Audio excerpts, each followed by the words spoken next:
Pourquoi l'art de raconter une histoire est important? En quoi cette question d'ailleurs concerne notre communauté? C'est le menu, plutôt alléchant j'espère, de cet épisode et on commence tout de suite.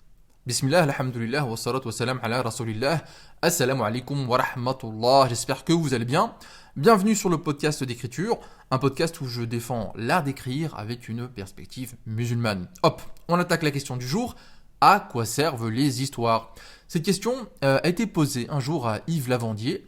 Yves Lavandier qui n'est pas n'importe qui puisque c'est un spécialiste français connu dans le monde en fait, un expert dans l'art de raconter une histoire. Et voici sa réponse.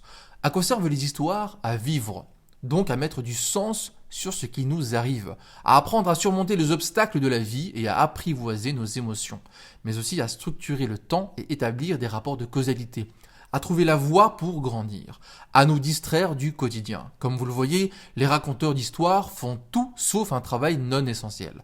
Dans un roman de 1873, Le Vagabond ensorcelé de Nikolai Leskov, on raconte l'histoire de 6 bûcherons sibériens qui s'échinent à soulever un immense tronc d'arbre en vain.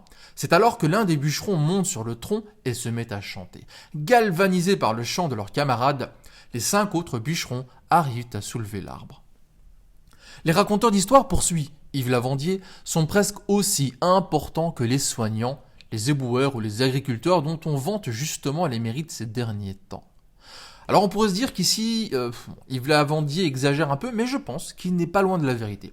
Pour moi, le raconteur remplit une fonction sociale essentielle et influence la société d'une manière qu'on ne soupçonnerait même pas. Alors je vais vous donner un exemple pour illustrer mon propos avec un auteur que vous connaissez probablement, Charles Dickens. En 1843, Dickens, qui est l'un des plus grands romanciers de l'histoire britannique, publie un conte intitulé A Christmas Carol, en français, un chant de Noël.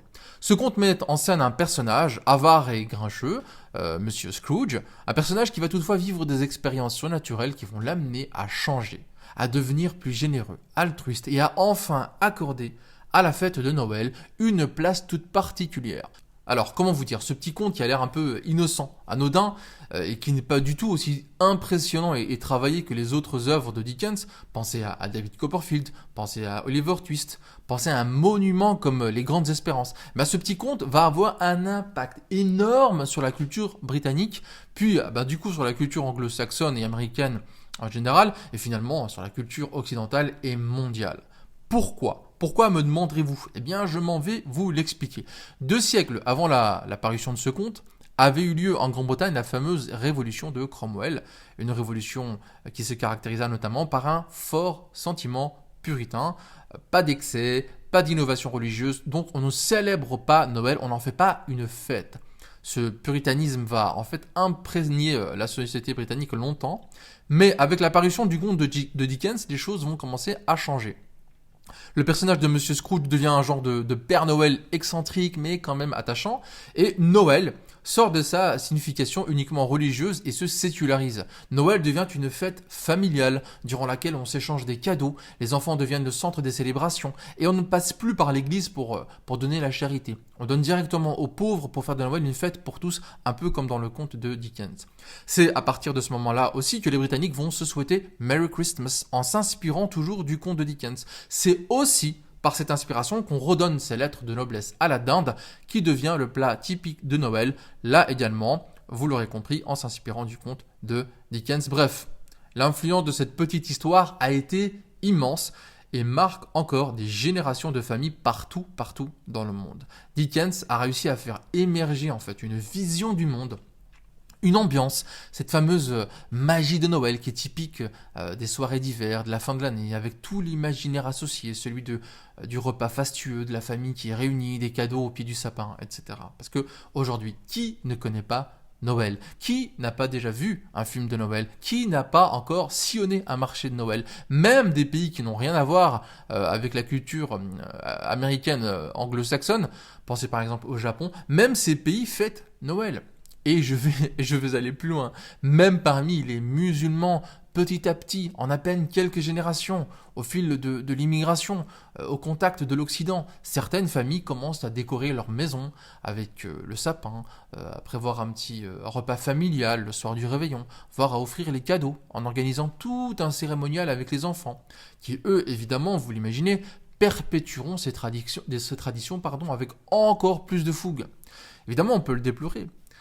On doit le déplorer. Mais il faut aussi en tirer une leçon fondamentale. Et cette leçon, je laisse à Hannah Arendt, la fameuse philosophe, le rôle de nous l'exposer, je la cite, aucune philosophie, aucune analyse, aucun aphorisme, aussi profond qu'il soit, ne peuvent se comparer en intensité, en plénitude de sens avec une histoire bien racontée. Voilà qui, à mon avis, est plein de bon sens. Et voilà qui explique pourquoi je suis d'accord avec Yves Lavandier lorsqu'il nous dit que les raconteurs d'histoire remplissent une fonction sociale importante, voire essentielle. Cette fonction sociale que remplit le raconteur d'histoire, c'est de donner finalement un sens, une mémoire collective, une œuvre partagée à toute une communauté, en fonction de certaines valeurs, d'une façon de voir le monde. Et à ce jeu, c'est évident que les plus forts parviennent non seulement à souder leur société autour d'une certaine magie sociale, on pourrait dire, teintée de valeurs, mais en plus, en exportant leurs contes, leurs histoires, ils arrivent à imposer cette façon de voir le monde à d'autres sociétés.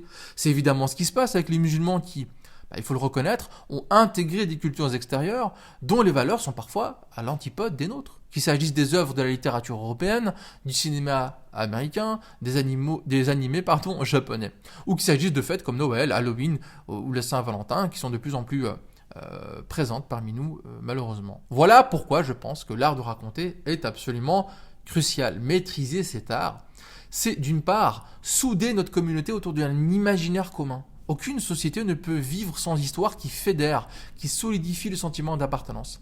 Maîtriser cet art, c'est d'autre part faire rayonner nos valeurs vers les autres sociétés. Et nos valeurs, c'est pas rien. Parce que nos valeurs, elles viennent d'où ? Elles viennent de la parole d'Allah Azza wa Jal et du message de son noble envoyé alayhi salatu wassalam. Et je pense honnêtement qu'on pourrait construire ensemble.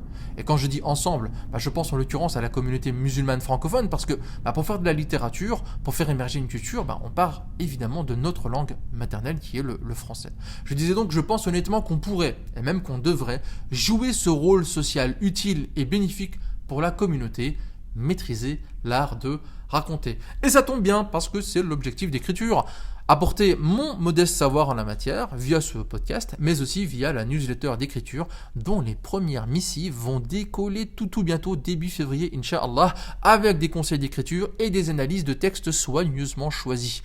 Le lien pour s'y inscrire est en description pour ceux ou celles qui sont intéressés. Voilà, fin de l'épisode. Rejoignez l'aventure d'écriture, prenez la plume, faites vivre notre belle communauté grâce à la culture. Je vous retrouve à très bientôt, Inch'Allah, pour un prochain épisode. Wassalamu alaikum wa rahmatullahi wa barakatuh.